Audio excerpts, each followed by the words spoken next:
ningún feminismo que leva BNG, que leva a CIGA, sí, que tamén están sempre aí, que leva isto da Deputación, que leva o Xunta de Galicia e tal, Consellería, non sei que, é realmente feminismo.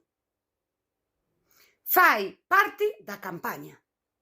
O BNG é moi crítico sempre co ese evento propagandístico.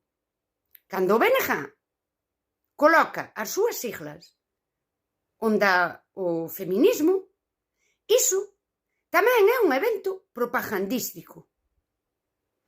En Galicia, hasta que non haxa outra vez mulleres saindo á rúa en por sí, sen máis aquel que a convocar a concentración ou a manifestación, sen levar logotipos institucionais, non podemos chamarlle feminismo.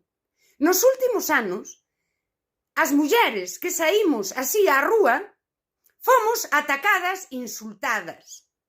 En Compostela houbo que sair custodiadas pola policía, porque persoas que militan no BNG con sus amigues estaban ali sinalándonos. A día doxe non hai feminismo en Galicia máis que a mulleres soltas que falamos sen ningún tipo de rede, así, arriscándonos, e eu son a primeira a perder un traballo, a quedar fora mesmo pois dos eventos culturais da túa vila, cando no seu momento, que isto xa se vai disolvendo, se presentaban como espazo seguro.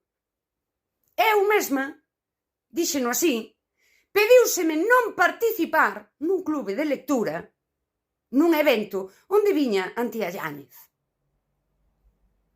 E é mellor que ti non esteas. Daquela, se as mulleres, que falamos?